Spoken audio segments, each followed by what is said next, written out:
দিবস সারা পৃথিবীতে এটা করে আসছে, বাংলাদেশেও একযোগে হচ্ছে। আমরা আমাদের আজকের অনুষ্ঠান এই পরিচালনা করবে সাক্ষী নদী, শীতলক্ষা নদী থেকে অনেক লাশ উদ্ধার হয়েছে। পানির উৎস ছিল শীতলক্ষা নদী এবং শীতলক্ষা নদীর যে পানি, এবং এই নদী দিবস উপলক্ষে নারায়ণগঞ্জে একদম সেই কিশোরগঞ্জ পর্যন্ত প্রায় 104 ছিপ নৌকার বহর মুঘল বাহিনীর বিরুদ্ধে যুদ্ধ বোতল আছে, যেখানে যেটি সাক্ষী যে এখানকার যে পানি যে যেত।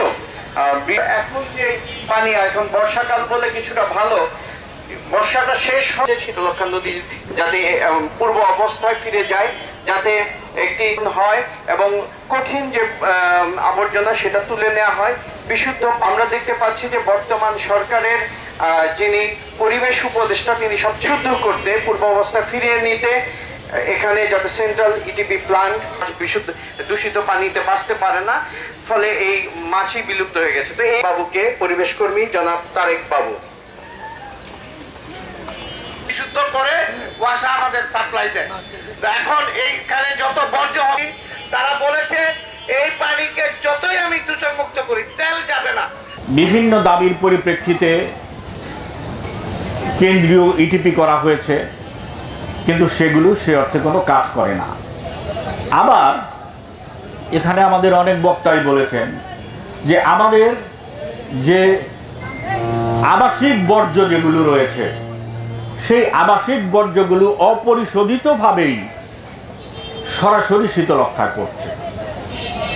আমার মহান প্রতিবেশী রাষ্ট্র ভারত, তারা শত শত বাঁধ নির্মাণ করে বাংলাদেশের 54টা নদীকে আবদ্ধ করে দিয়েছে।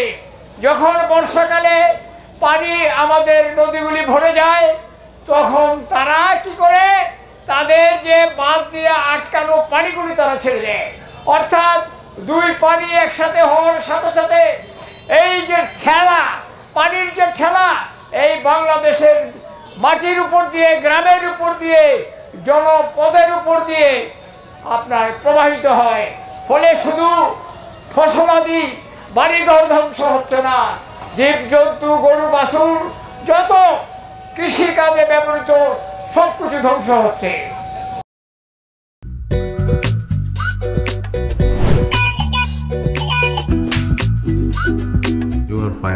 লোকটা একটু মেন্টাল। নিশ্চয়ই এই লোকটা প্রতিদিন বউয়ের সাথে উড়া ধুরা ঝগড়া করে আসে।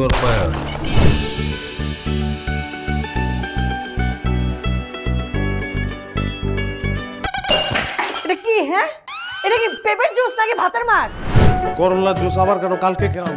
ডাক্তার তোমাকে 3 বেলা খেতে বলছে, আমি সেখানে 1 বেলা দিচ্ছি। 3 বেলা করে দিব? আমার অপরাধটা কি ছিল?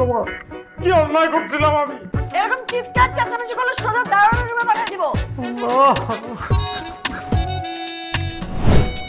খুবই সুন্দর লাগছে। ওটা আমি না, ওটা প্রমা। আসসালামু আলাইকুম দুলা ভাই, কেমন আছেন? ডার্লিং, আসো, তাড়াতাড়ি আসো। আমার একমাত্র শালি প্রথম বাসায় আসছে। দুলা ভাইকে ভালোবাসিস?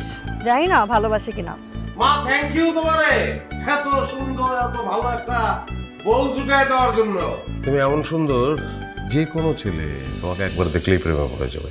কি ডার্লিং, কফি খাওয়া? আসো ডার্লিং, একসঙ্গে কাজ করি। ও